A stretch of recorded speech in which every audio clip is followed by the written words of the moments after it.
Hello everyone. बात हो chemistry board exam की और वर्ड प्रॉब्लम ना हो, ऐसा तो हो ही नहीं सकता। तो आइए डिस्कस करते हैं कि ऐसा लंबा चौड़ा कोई क्वेश्चन एग्जाम में दिखे तो उसको कैसे सॉल्व करना है। तो देख के कई बार हम लोग डर जाते हैं कि इतना कुछ है यहाँ, तो हम कैसे सॉल्व करें। तो स्टेप बाय स्टेप डिस्कस करेंगे कि ऐसे क्वेश्चंस कैसे सॉल्व हो जाते हैं। तो जब भी ऐसा क्वेश्चन आपको मिले, फर्स्ट ऑफ ऑल आपको क्या करना है, थॉरली क्वेश्चन को रीड करना है। कई बार हम पूरा क्वेश्चन रीड नहीं करते, पहली लाइन पढ़ी उसको सॉल्व करना स्टार्ट किया तो एंड में आकर के हम कहीं ना कहीं अटक जाते हैं।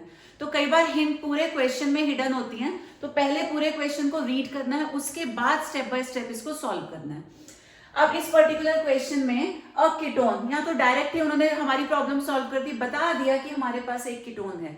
कीटोन है ए, जिसका फॉर्मूला है C4H8O, यानी कि कीटोन के अंदर 4 कार्बन्स हैं, विच अंडरगोज अ हेलोफॉर्म रिएक्शन। अब ये हेलोफॉर्म रिएक्शन कौन देता है?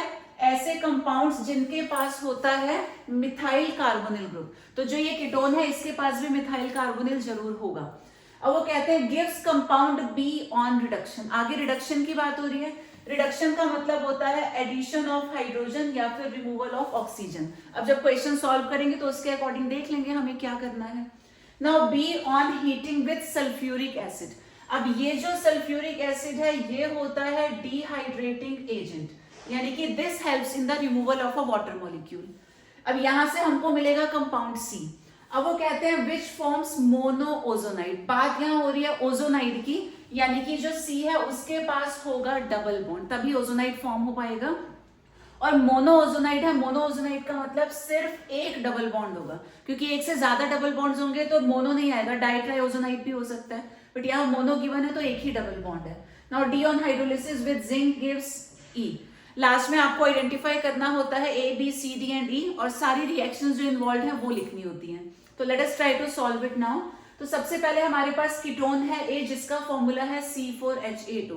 अब हमें पता है कि हेलोफॉर्म रिएक्शन दे रहा है तो वो मिथाइल कीटोन होगा, तो हम लिखेंगे CH3C डबल बॉन्ड, ये तो जरूर होगा उसके पास। अब ये पूरा फॉर्मूला है, 4 कार्बन हमको दिखाने हैं, तो ये हो जाएगा स्ट्रक्चर किसका? ए का। आप चाहो तो मैच करके देखो, 4 कार्बन हैं, हाइड्रोजन आर 8, 3 + 2 5, 5 + 3 8 और एक ऑक्सीजन है, तो ये तो आ गया बिल्कुल ठीक। अब ये हेलोफॉर्म रिएक्शन देता है, तो हेलोफॉर्म रिएक्शन क्या होती है? Reaction with halogen in presence of NaOH। तो आप कोई भी हेलोजन ले सकते हो, जनरली आयोडीन लिया जाता है, तो जब आयोडोफॉर्म बनता है उसका कुछ कलर होता है तो वो रिएक्शन क्लियर हो जाती है। अब प्रोडक्ट बनेगा क्या? तो आयोडोफॉर्म रिएक्शन में हमेशा क्या होता है, ये जो मिथाइल कार्बोनिल मैंने बताया ना, तो मिथाइल वाला पार्ट हमेशा आयोडोफॉर्म में चेंज हो जाता है, तो ये हो जाएगा CHI3, जो कि होता है येलो कलर का प्रेसिपिटेट।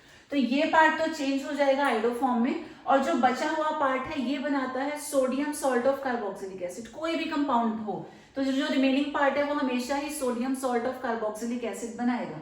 यहां से स्टार्ट कर लेते हैं, तो विल गेट CH3 CH2, उसके बाद CO तो है ही, तो ये COOH होना चाहिए, बट H की जगह पे क्या आ जाएगा? Na। First part is done. अब वो कहते हैं यही जो कीटोन है A, it gives compound B on reduction. तो जब A का रिडक्शन करवाएंगे, यानी कि CH3C double bond O CH2 CH3, इसका जब रिडक्शन करवाएंगे तो हमको मिलेगा B। अब रिडक्शन का मतलब क्या होगा? इसमें या तो ऑक्सीजन हटाएंगे या हाइड्रोजन ऐड करेंगे।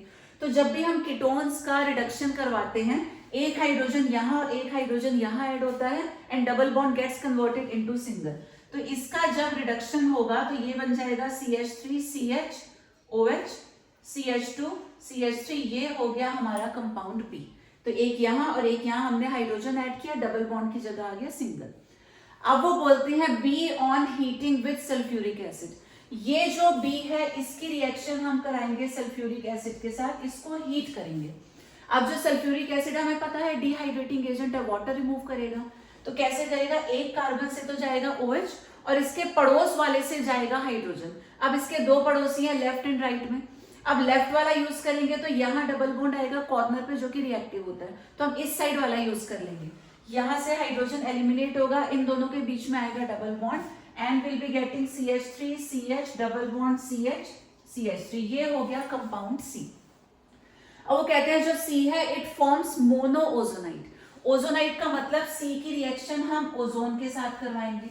तो ओजोनाइड कैसे बनता है? जो डबल बॉन्ड है इसको हम गायब कर देते हैं और इसकी जगह पे ओजोनाइट बनाते हैं, यानी कि ये जो तीन ऑक्सीजन हैं ओजोन की, इसको ऐड करना है। और कैसे ऐड करना है, एक हट लाइक स्ट्रक्चर हमको बना देना है। तो डबल बॉन्ड हटा देंगे, वहां पे 3 ऑक्सीजन को इस तरीके से हम लोग ऐड कर देंगे। तो ये क्या हो गया, दिस इज कंपाउंड डी। अब वो कहते हैं D on hydrolysis with zinc dust. तो यहाँ पे Zn और H2O जब हम लेते हैं तो आपको याद रखना है ये जो ओजोनाइड है ये ब्रेक हो जाता है। ब्रेक कैसे होता है, इस सेंट्रल ऑक्सीजन को छोड़ देना है, एक पार्ट लेफ्ट का एक पार्ट राइट का। तो लेफ्ट में मिला CH3CHO, राइट में मिला CH3CHO, तो 2 हमको मिल रहे हैं CH3CHO। ये फाइनली हो गया कंपाउंड E। तो ये सारी रिएक्शंस भी हो गई, सारे प्रोडक्ट्स ABCDE भी हमने फाइंड कर लिए।